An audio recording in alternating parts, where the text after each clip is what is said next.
Salwan Momika is dead because all the jihadis can do is strike fear in the hearts of the free.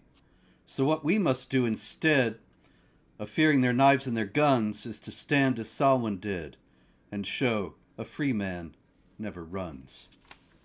It is This Week in Jihad. David, we have had a bad week right after we finished last week's show. Our friend Salwan was murdered in Sweden, and the Swedish authorities were just about to put him on trial for burning the Quran, and instead the jihadis got him first. So I know it's been quite a few days. I'm sure you've done a lot of shows about this, but can you give us some thoughts about it?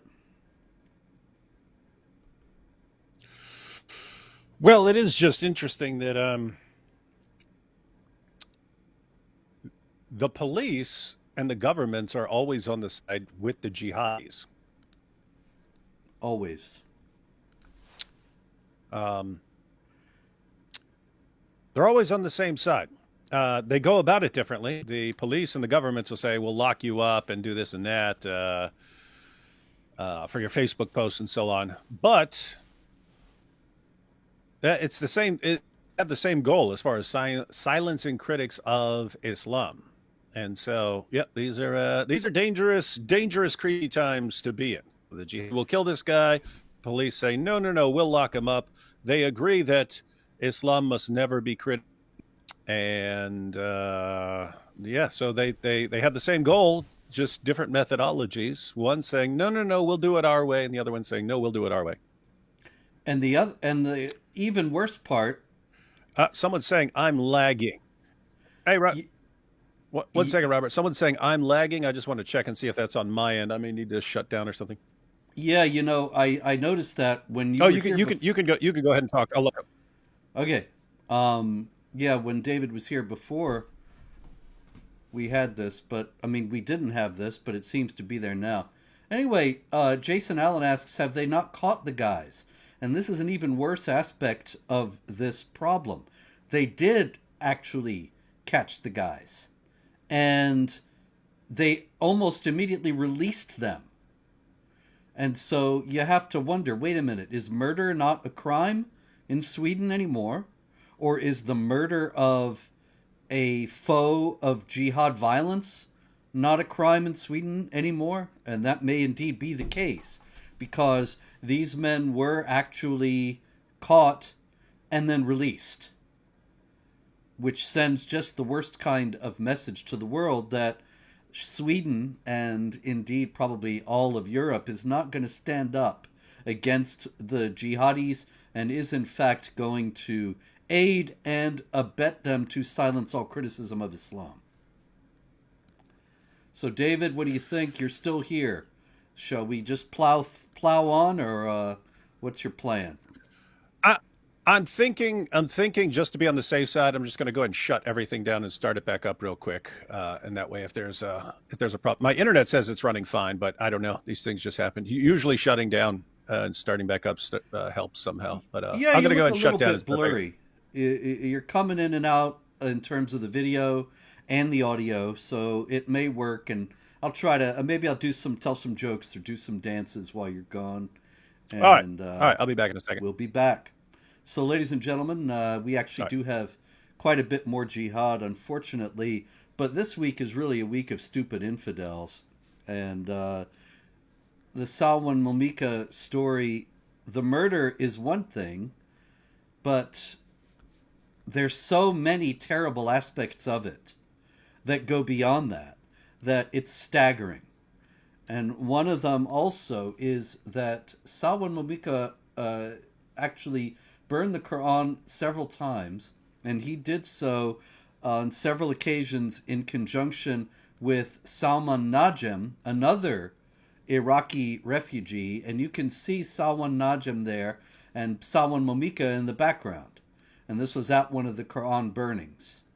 And so Salwan Najem was supposed to go on trial at the same time that Momika was, and Momika was murdered. Salwan Najem, meanwhile, was convicted of incitement for burning the Quran. And so we're talking about the man's friend. His blood is still fresh on the ground, and he is not protected. He is not held up as a warrior for the freedom of speech. He is not celebrated. Instead, he is convicted of a crime. And it's just incredible to me that this kind of thing is happening in what is supposed to be a country that values the freedom of expression. Now, you might think, wait a minute, now they're burning books, and burning books, the Nazis did that, and that's distasteful. We don't want to imitate the Nazis.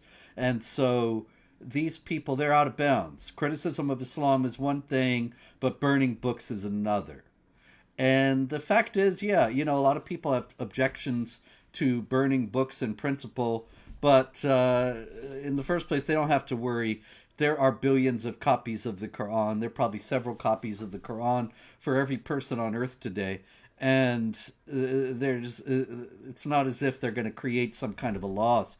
But aside from that, there is also the fact that the point that both Momika and Salwan Najm were trying to make was that the Quran contains dangerous ideas that lead people to do evil and make them think that they are being righteous when they do evil. And so they're doing exactly the opposite of what the Nazis were trying to do. The Nazis were trying to suppress various ideas that they disliked. The burners of the Quran in Sweden, including Salwan Momika, they were trying to call attention to these ideas so that people would realize that the Quran teaches these things and take action accordingly.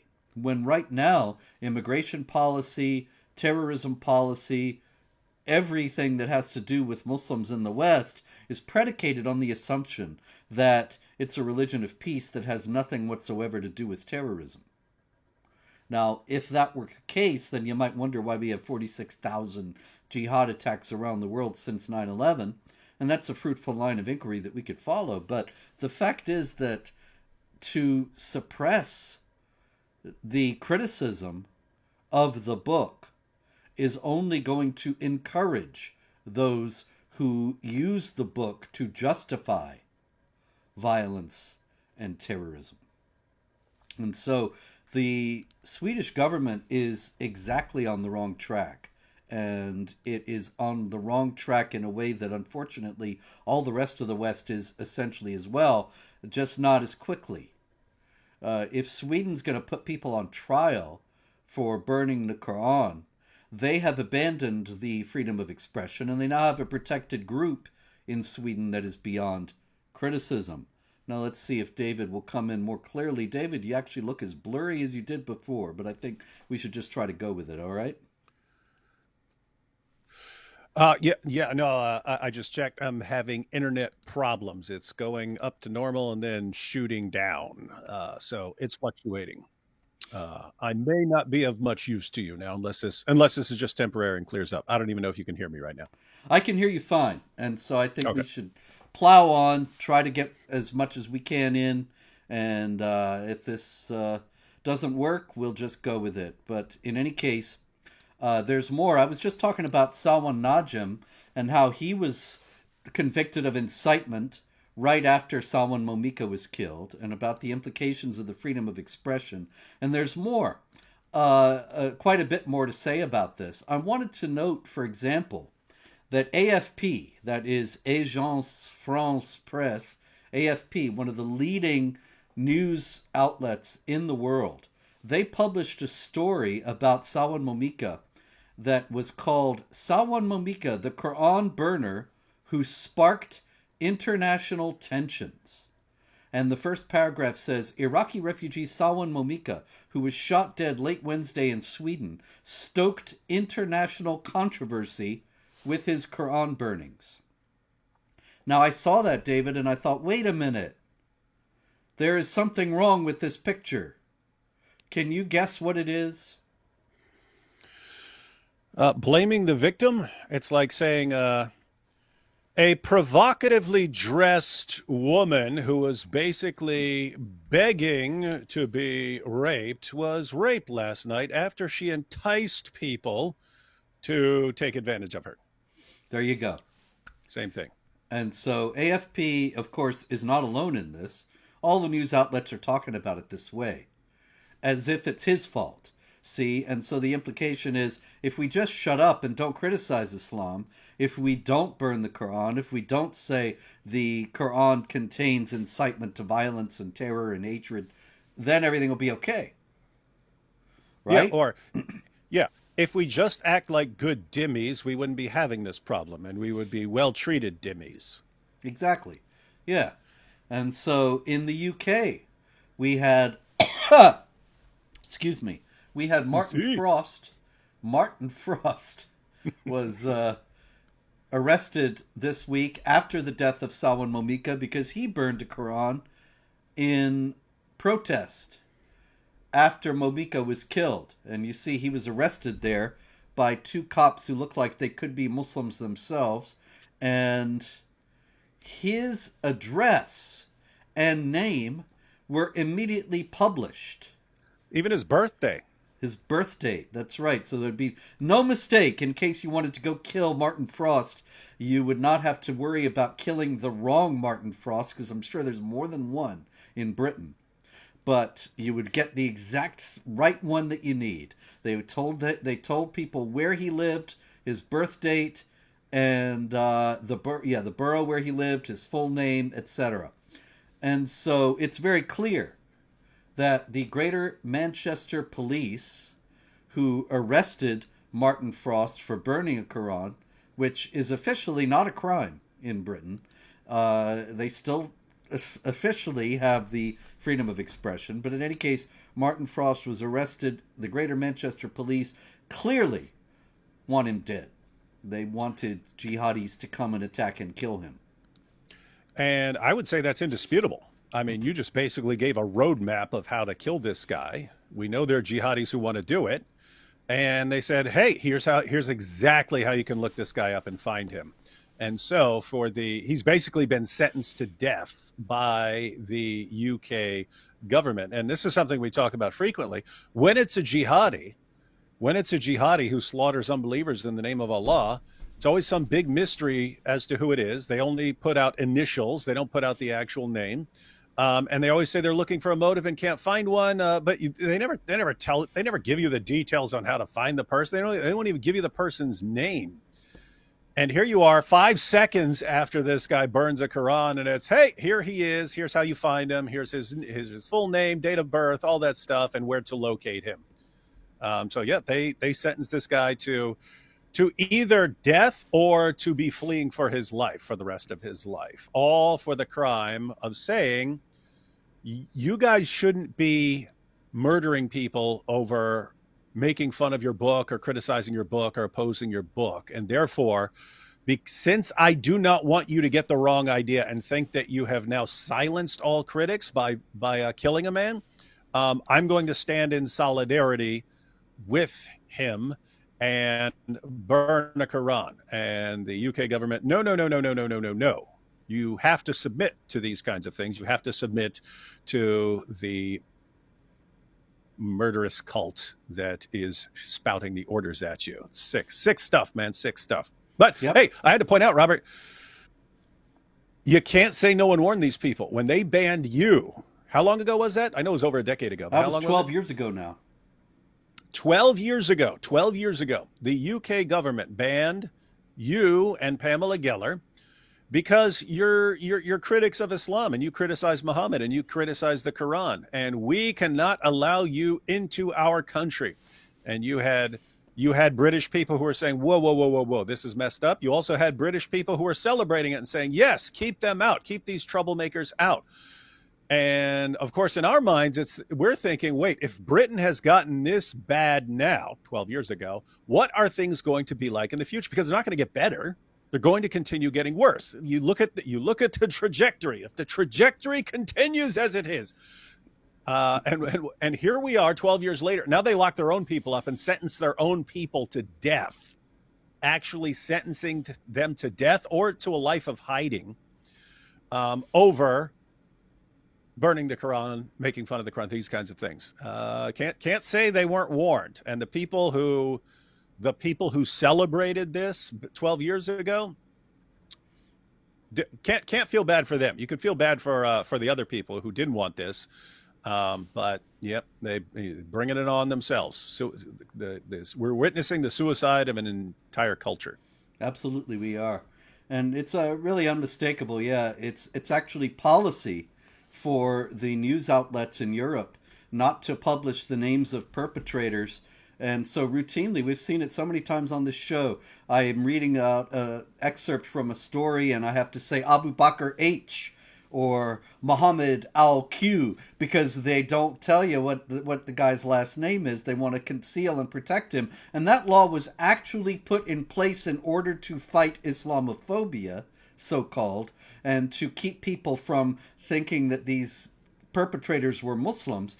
The only problem was the people who instituted the law didn't realize it's not the surname, but the forename that gives you the clue as to the person's belief system. Like if you have a guy named John or James or Paul or Peter, he's more likely to be a Christian. And if you have a guy named Muhammad or Abdullah, then you're talking about a Muslim. And so the last names being concealed doesn't really do the job, but that's why that was put in place. But Martin Frost, he didn't get it. And yes, he has been sentenced to death just as unmistakably as that guy in Russia. Remember the guy in Russia who burned the Quran? And Putin is so worried about Ukraine, and he's got jihadis from Chechnya fighting for the Russians against the Ukrainians, that he actually sent this poor fellow to Chechnya to be tried, which is essentially giving him a death sentence in itself, because they know that he's going to be brutalized. He's already been beaten up in prison by the son of the head of Chechnya, Kadyrov, and he's almost certain to be killed while he's in prison there. Meanwhile, back in the Scepter Isle in UK, we have the Deputy Prime Minister Angela Rayner. And Angela Rayner has been very busy this past week, David. She is setting rules on Islam and the freedom of speech. She is planning to create a council on Islamophobia to stamp out Islamophobia once and for all by placing criminal penalties on it. Now, one of the things that's been a sticking point about this effort, which has been actually going on for years, is that people can't define what Islamophobia is. And this is actually a complaint that we have had, that we've made many times, that Islamophobia, if you're talking about vigilantes attacking some innocent Muslim for wearing a hijab, of course, yeah, that's terrible. Very bad. Nobody's in favor. But if you use the same word to refer to like what we're doing now and talking about violence that is justified according to the Quran and the Sunnah, then that's just an attempt to silence it. And that's exactly what this is. The British authorities, Angela Rayner, is planning to use this definition. Islamophobia is rooted in racism and is a type of racism that targets expressions of Muslimness or perceived Muslimness. What do you think? Pretty idiotic. And it's always interesting to see Muslims celebrate definitions like this, where it's rooted in racism. It's like, on the one hand, they want to say Islam is for everybody. Everyone needs to submit. And then as soon as you criticize it based on things that it claims, they go, you're racist. You're racist. You just hate brown people.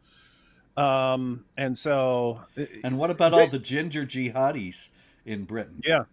Yeah, absolutely. Every redhead in the UK has converted to Islam by now. And so, so it's just pathetic. But yes, Muslimness, and it's just amazing. For everyone who's watching, the concerns, there's always this problem. It's called equivocation. It's called equivocation. When you have a word that has multiple meanings and definitions, and then you can sort of change the meaning as it suits whatever you're trying to do. And so in order to avoid that, people being able to just change the definition as they see fit, you usually want to say for something like this, when you're talking about like punishing people and marginalizing people or sentencing people to prison and so on, you normally want some pretty darn clear definitions of what you're talking about. And so, criticisms of Muslimness, what do you mean? If you say, hey, if you say, I want to kill apostates, and I say, don't kill apostates, well, killing apostates is endorsed by Muhammad. It's something to do with Muslimness. And so if I say, don't kill apostates, I'm criticizing you based on your Muslimness. And so is that what you mean? Is that what your leaders mean? Yeah, because that is what they mean, because they want to shut up all criticism of Islam. Yeah, it's somehow the people who refuse to mindlessly submit to the ramblings of an illiterate 7th century Arabian caravan robber / pedophile are the bad guys. And who are the good guys? The guys who can't submit fast enough and condemn anyone who refuses to submit to this nonsense. And it's just, I mean, think about what they're defending here. We're saying, hey, this guy was a pedophile. Look at all the main defenders of Islam right now. They're the world's leading champions of child marriage. They're all defending. Of course, we should be able to have sex with 7-year-olds and 8-year-olds and 9-year-olds. Of course, we should. And we say, no, don't do that. And then we get attacked by the governments, by police. How dare you oppose sex with prepubescent little girls? How dare you? How dare you? You're monsters. What sort of evil monsters are you? It's insane, man. I have to say, Robert, if I were an atheist, I would have to start thinking about some spiritual realm of demonic forces, because it's difficult to believe people can be this insanely stupid. People who are educated at like Oxford and Cambridge and so on are literally the dumbest, most insanely stupid people on the planet, willing to throw their entire civilization under the bus and watch it destroyed, all for the sake of feeling good about themselves, like they're tolerant. I have to say, I can't believe that human beings are actually this stupid and that you would have entire nations submitting to this nonsense. I have to believe that there are other forces at work here. Oh, I think they are. There are. That this is the age in which people are believing in strong delusions and embracing everything because of their enmity to God, which is interesting because, of course, Islam is the quintessential expression of the religion that calls evil good and good evil and makes people think they're righteous when they're doing terrible, terrible deeds. So anyway, yes. Sex with prepubescent little girls and slaughtering people because they disagree with you and so on. It's just fascinating that you ask these guys nowadays, ask them, can you give us a reason why we should believe in this guy?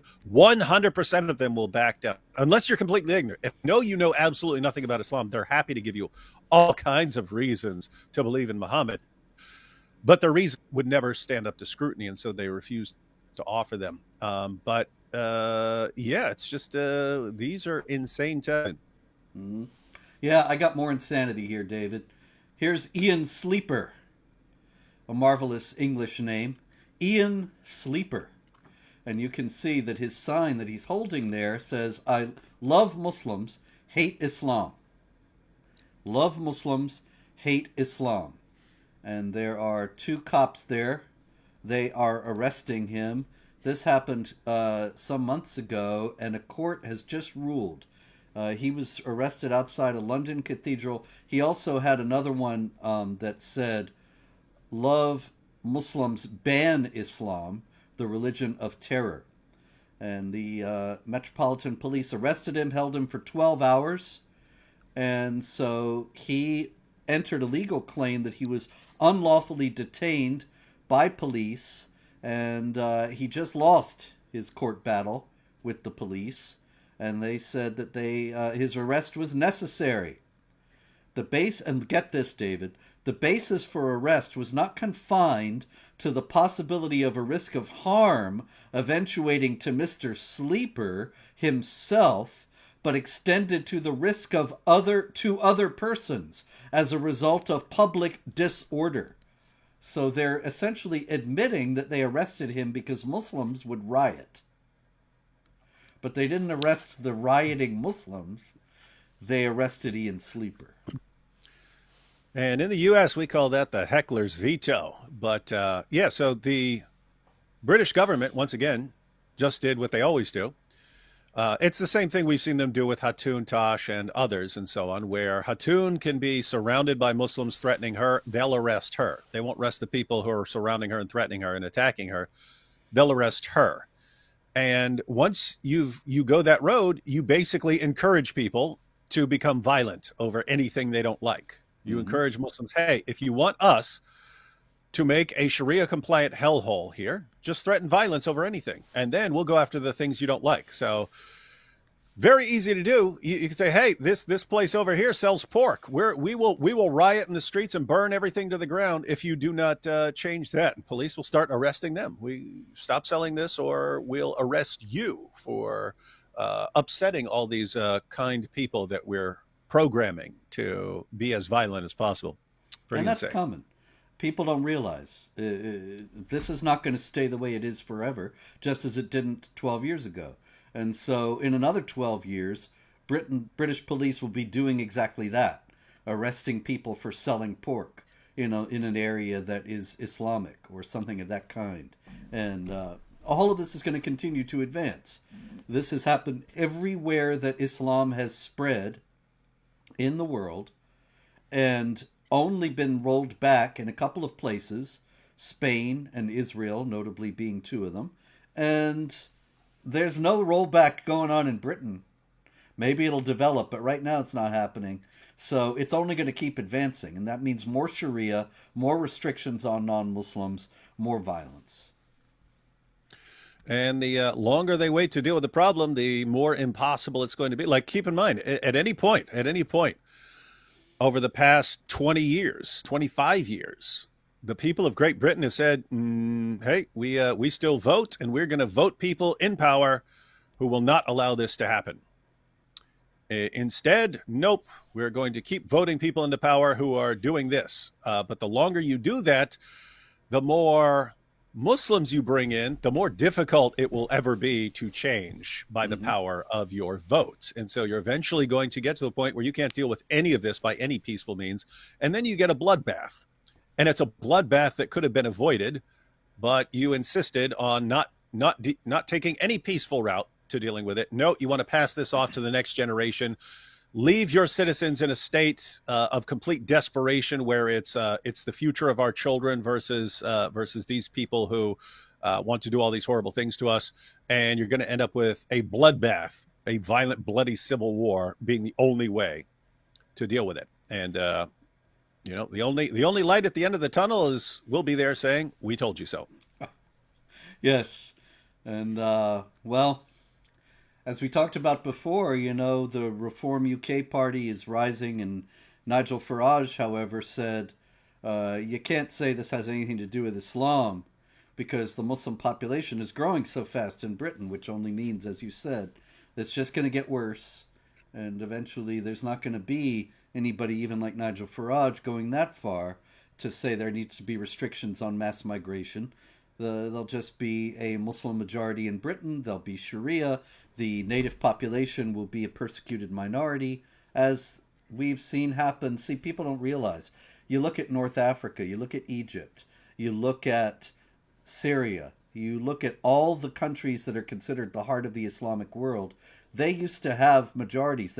Most of them had Christian majorities. Iran was a Zoroastrian majority. What happened to all the Zoroastrians in Iran? What happened to all the Christians in Egypt or Libya or Algeria or Morocco?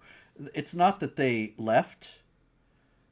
They were subjugated under the hegemony of Sharia, and life was so miserable that most of them converted, not because they saw the glories of Islam, but because they saw it as their only pathway to a life that wasn't totally miserable. And I mean, you two things stand out there. One, brilliant system. Evil, sick, but brilliant. This system of we'll take over a population. We'll assure you that no, as long as you accept dhimmi status, that you will be allowed to live and continue on and so on. But they understand that, generation after generation, more people are going to submit to avoid being second-class citizens. And so it's a brilliant long-term strategy. It's evil because, it's ultimately forcing people to convert to Islam and spreading Islam, but brilliant. So on the one hand, you've got that. On the other hand, you have to respect Christians like Coptic Christians and Christians in Pakistan who've endured this for many centuries and are still keeping the faith. Yes. That they have withstood it. And I've had Pakistanis tell me, said you could go to my village and saw all of our heads off. We would not convert to Islam. And so yep, they massive pressure and they resist it.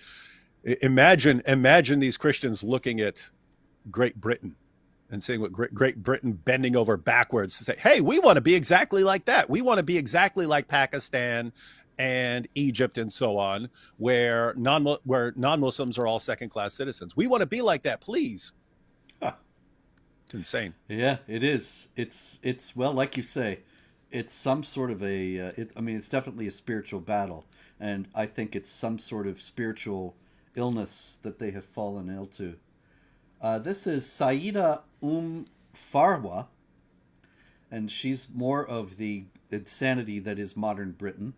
Saida Farwa has been hailed in the Islamic Republic of Iran as, and I quote, a jihadi lioness. She is a jihadi lioness.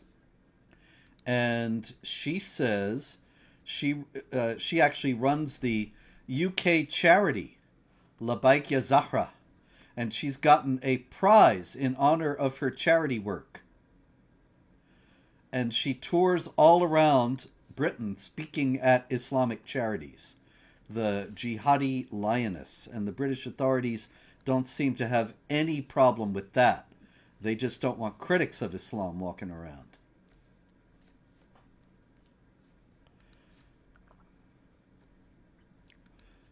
All right. Fun times.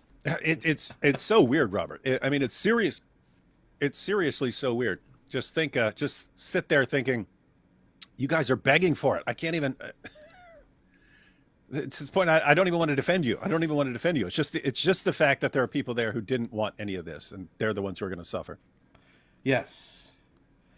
All right. I got more weirdness. It's apparently the Oscars are coming up. I don't have any idea when the Oscars are, so they may have just passed. Woo-hoo. But it's Oscar season anyway, as far as I know, and so I don't see new movies. I don't see the Oscars. I really have no idea. And I never had heard of this man before. But this is Carla Sofia Gascon.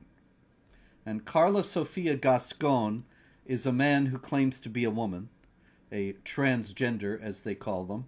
And Carla Sofia Gascon is up for an Oscar because he plays a role in a show that also I had never heard of called Emilia Perez, about apparently some guy who becomes or decides that he's a woman and goes around claiming to be a woman. So they got somebody to be somebody who is in that situation to play him. Now, anyway, some people are saying that Carla should win an Oscar. Apparently, he's been nominated for one. But the thing is that a few years back, Carla Sofia Gascon wrote on Twitter or X that it was terrible that there were more Muslims in Spain that there had been. And he says, sorry, is it just my impression or are there more and more Muslims in Spain? Every time I go to pick up my daughter from school, there are more women with their hair covered and their skirts down to their heels. Maybe next year we'll have to teach Arabic. And then he says, until we ban religions that go against European values and violate human rights, such as Islam, under the protection of freedom of worship, we will not end part of the huge problem we face. Faith manipulates those who cling to faith. So a guy who writes for Vanity Fair, Chris Murphy, says, you can't make this stuff up. For the love of God, do not give this woman, he calls the guy a woman, an Oscar. So Carla Sofia Gascon is apparently up to get an Oscar, and people are saying that he shouldn't get one because he criticized Islam a few years ago. It is always weird that whether you're supposed to win an award for acting is based on not on how well you act, but on things you've posted on Twitter. But this is interesting. Um, I I would be screaming transphobia right now and just see what comes out on top. That would be hilarious, right? And be like, no, the real reason I'm being called out is because I'm trans. Look at this bigot is against me, doesn't want me to win an award because I'm trans. This is war on the LGBTQ community. And so yeah, I'd have to figure out which victim status trumps the other. I have to say, I think Islam wins in that situation. Everyone just always bows to Islam as the supreme victims here. Yeah, they always win those battles when it's battle of the victim classes. They always come out on top. People are very afraid to criticize Islam and not so afraid to criticize other beliefs, other systems, other delusions, what have you. They just fold when it comes to Islam. So I suspect that Carla is not going to win the Oscar because he dared to criticize Islam. All right, I have to say though, I have to say, everyone, if Carla does not win that award, the only explanation is transphobia. And so you've heard it here, folks. You've heard it here. That's it, man. All right. There's so much stupid infidels right now, but I did want to get to some more jihad. In Tucson, Arizona, there was this guy, Ahmed Mahad Mohammed, and his friend, Abdi Yemeni Hussein. And they decided to leave Tucson, Arizona, and go to join up with ISIS, apparently in Syria. This was a few years back. And, oh no, I'm sorry, in Egypt, Sinai Peninsula, where ISIS is quite active. And so Ahmed, what's his name? Ahmed Mahad Mohammed had 10 grand for their expenses. They checked in at Tucson International Airport and got through security on their way to their gate, and suddenly, whammo, they get arrested.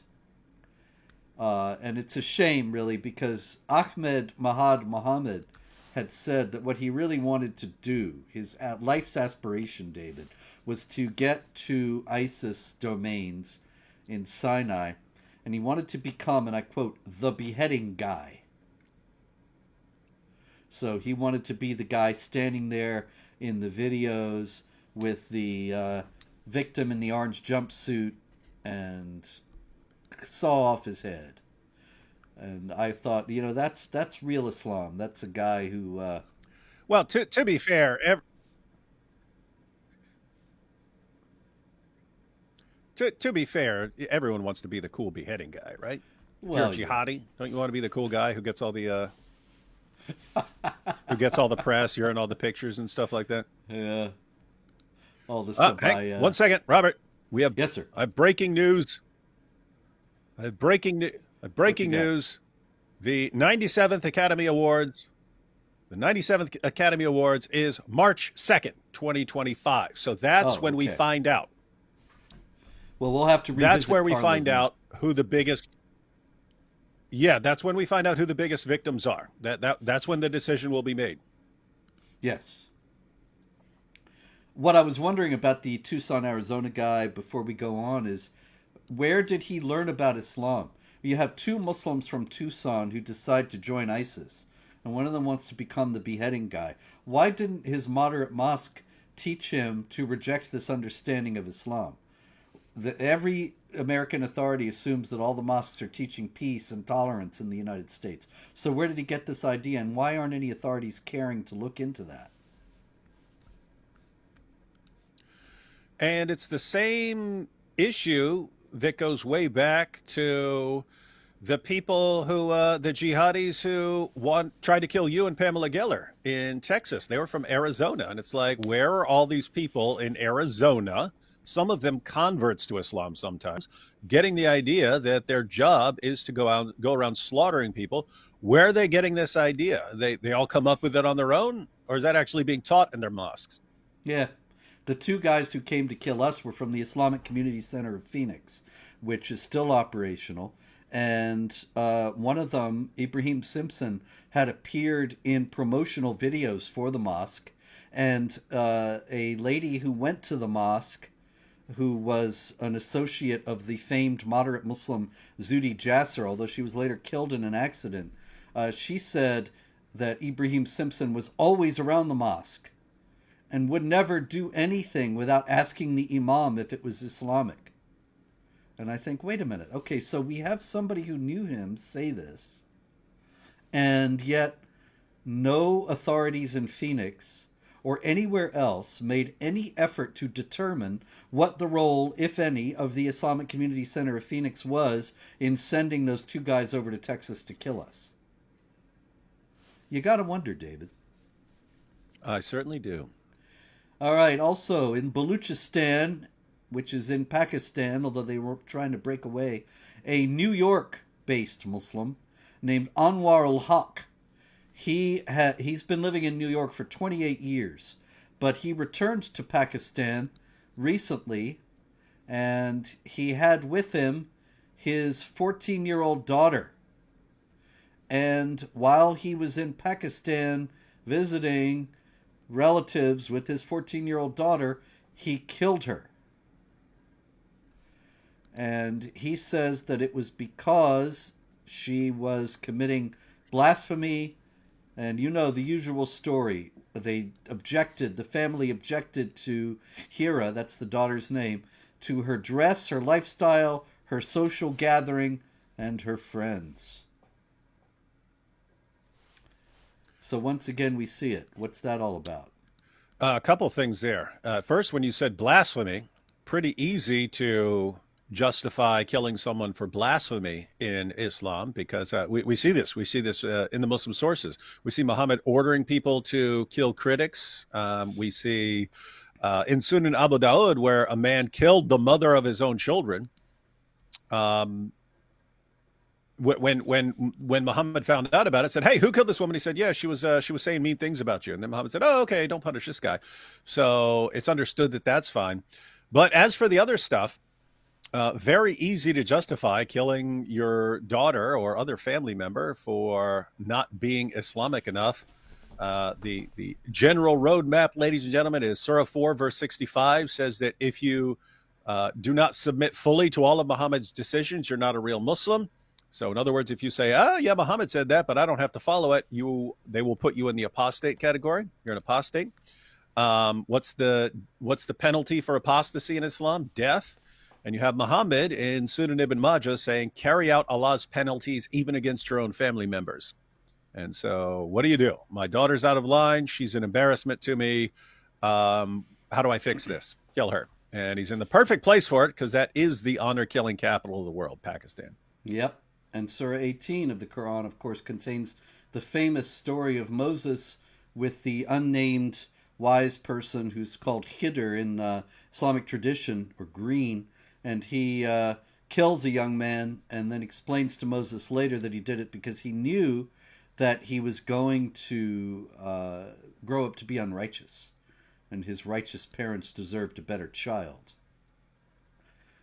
All right. We have in New York City, our old stomping grounds. Where do we have her? I know we have her here.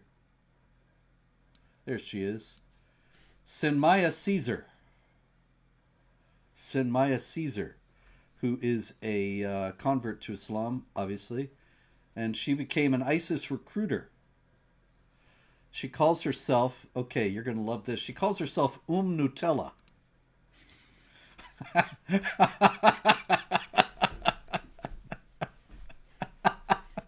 Anyway. Guys, that means, for everyone who's watching, that means the mother of Nutella.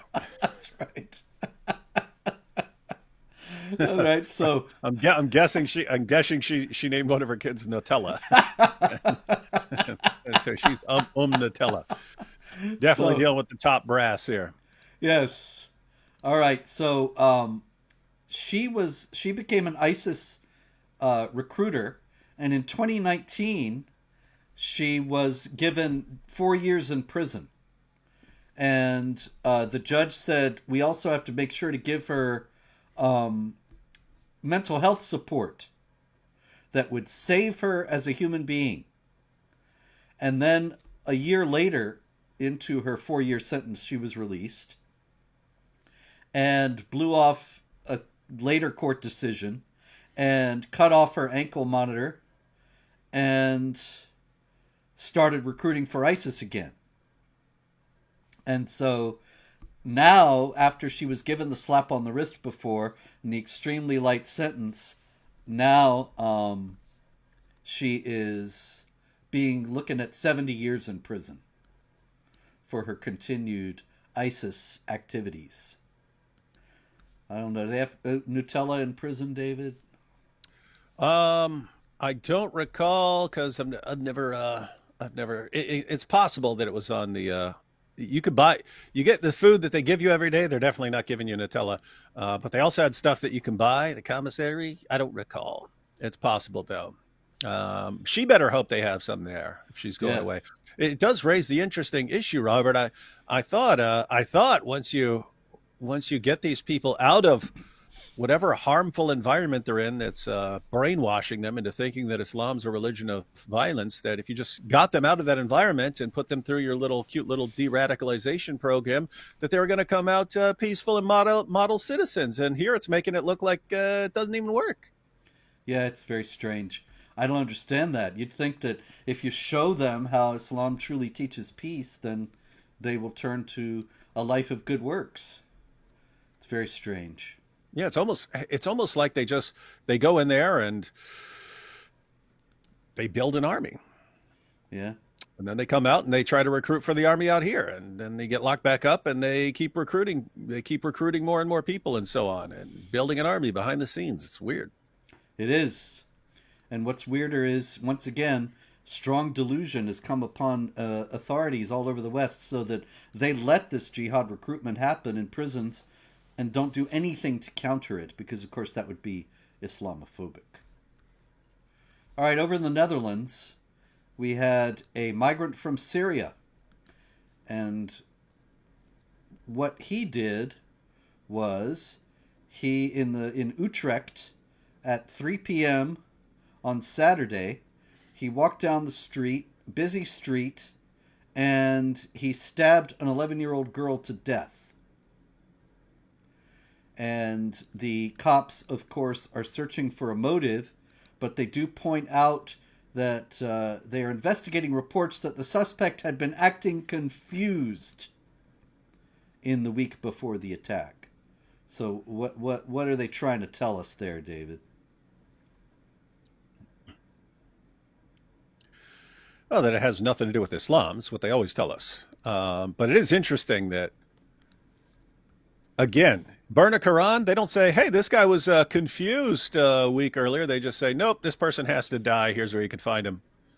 But then it's, 7 years ago, he was looking for where to find a store that he was looking for, and he was a little confused. So we're going to assume that he has mental health problems and that he's just confused and demented, and that it has nothing to do with Islam. Mental illness is the big favorite fallback, that the authorities use. They can't admit that there is any such thing as jihad, and consequently they classify so many jihadis as mentally ill. They're going to need to revise the DSM manual to add in jihad as a mental illness, and probably build more hospitals. Yeah, sudden onset jihad syndrome. Yeah, exactly. Mm-hmm. Sudden onset jihad syndrome. All right, we got a guy, I don't know if it's sudden, but he certainly got jihad syndrome. This is Zakir Hussain, who is a resident of Britain, and they didn't publish his address. There are probably a lot of Zakir Hussains in Britain, probably as many as there are Martin Frosts, but They didn't publish his address, but they did arrest this guy. He wrote on social media about Jews. He said, "We are hunting them for fun in the UK." And he said October 7th, when 1,200 Israelis were massacred by Hamas, that it was a beautiful day. So we are hunting Jews for fun in the UK. That's Britain today.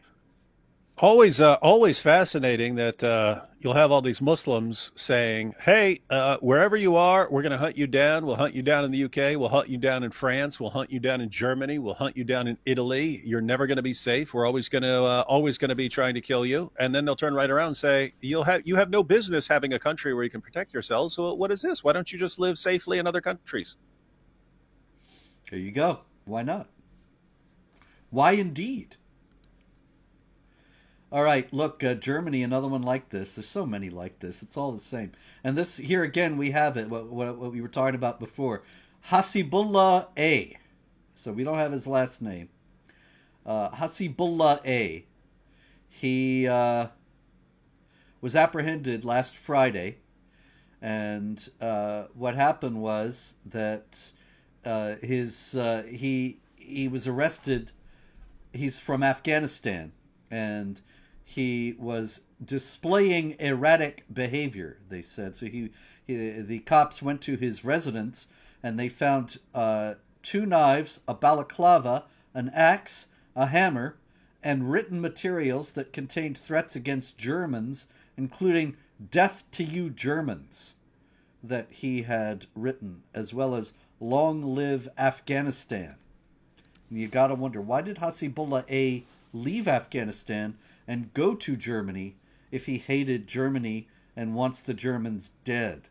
And of course, there is a very important answer to that question, is there not? I mean, if I didn't know better, which I don't, I might think that a lot of these guys are just jihadis and they say, "Oh, I'm not safe in this country," just to get out of the country and go wage jihad. Yep, absolutely. I mean, it's very clear that this guy, if he hates Germans, he should just leave or he shouldn't have come. But there's no indication of that. There's only an indication that he was planning jihad massacres. And so it seems as if he's grabbing hold of the Quran passage, chapter 4, verse 100, which promises rewards, great rewards, to those who emigrate for the sake of Allah. And so if you're going to get great rewards from Allah, well, that's a powerful enticement that no Western authorities have pondered, no Western authorities have examined. So that's the story of Zakir Hussain. I got to say, he ate the... This is not, of course, the famous percussionist by the same name. Yeah, it's I mean, hard to compete with an eternity of deflowering virgins that you get in Islam. Yes, indeed. It's a huge incitement, really, in all seriousness, because the Quran and Islam create a win-win situation. You get killed fighting the infidels, you go to paradise and get the virgins. You win fighting the infidels, you take their women on earth. So either way, if you're a lust-filled young man, this is a very powerful incitement to violence. Controversial thing happened in Syria over this past week, David. Of course, Hayat Tahrir al-Sham, which has been a jihad group all these years, they seem to be imposing Sharia now that they're in power. And recently there was a man who was murdered, a Christian, named Lucien Haddad. And at his funeral, Lucien Haddad's funeral in a church, a lot of Muslims appeared. Now, some sources say that the Christians, out of love for the Muslims and to show their unity as fellow Syrians, recited the Fatiha, the opening, the first chapter of the Quran, most common prayer in Islam, at the funeral. But other sources say no, they were forced to do so by the presence of jihadis, since after all Lucien Haddad had been killed by jihadis. And so they were afraid that there would be more killing, maybe even at the funeral itself. But in any case, the Fatiha was recited at this funeral in Syria. Now, why is that a dangerous thing to have happened?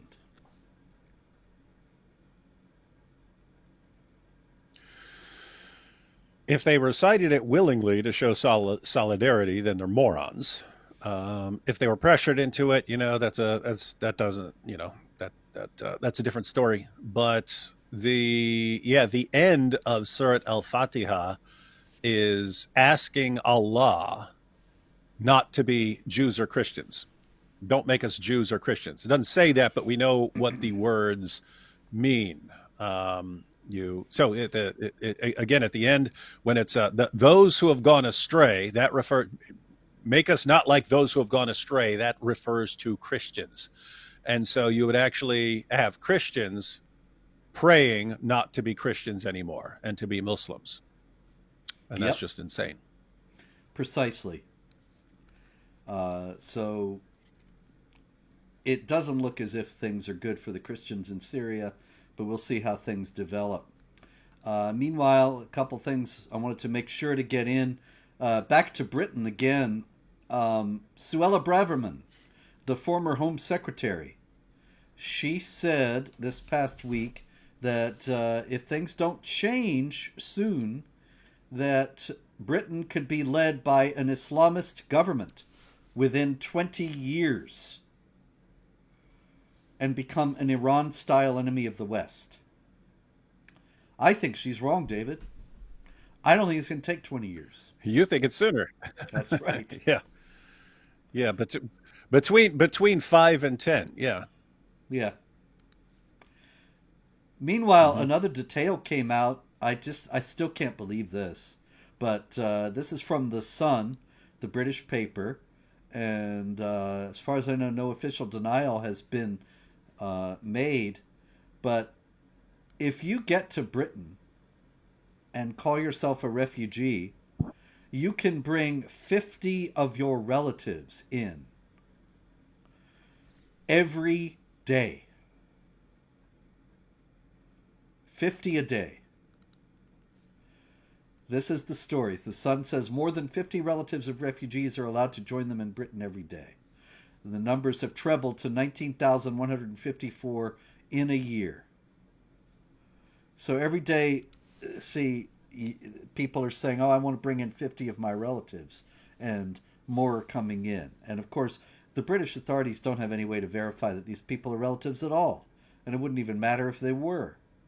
The problem is the British authorities don't accept that there is such a thing as jihad, and they're not doing any screening of the people coming in. Or any adequate screening.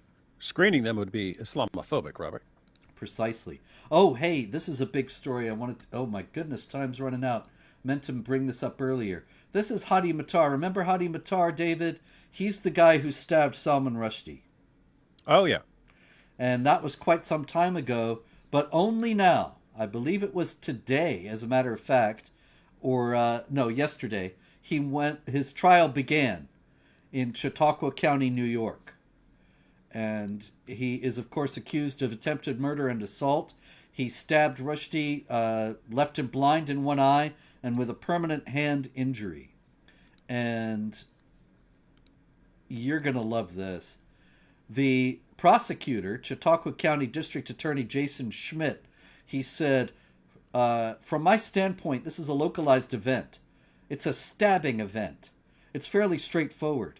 I don't really see a need to get into motive, whether that's applicable or not applicable and what that consists of. I'd like to avoid all that.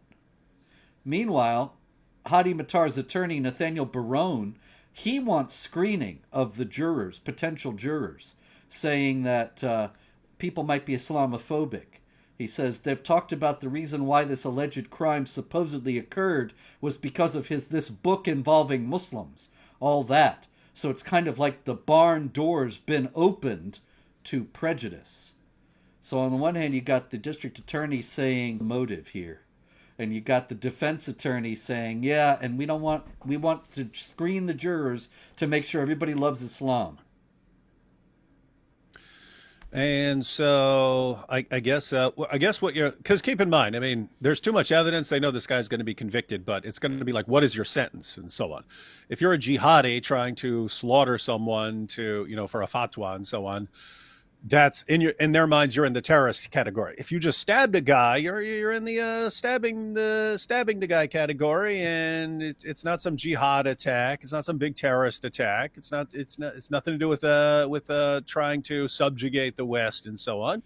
It's just you know, hey, this guy upset me, and I was really upset, and I went up and stabbed him. So they're mainly looking for a low sentence just for like a stabbing, and not for being a terrorist, not being in the terrorist category. But it sounds like everyone's on board. Sounds like everyone's on board, the prosecutors and the defense attorneys. So, yep, that'll be in court. It'll be this poor guy. You know, he's having a real bad day, and just went up and stabbed some random guy who, let's face it, had kind of deserves it because he's so mean to everyone and upset everyone. And so probably he'll be out on the streets again in a few years. And he has expressed, Hadi Matar, he's expressed no repentance. He's proud. He's happy that he did it. He was able to serve Allah in this way. He knows that Khomeini said it was a bad book. And so he knows that he will get his reward from Allah.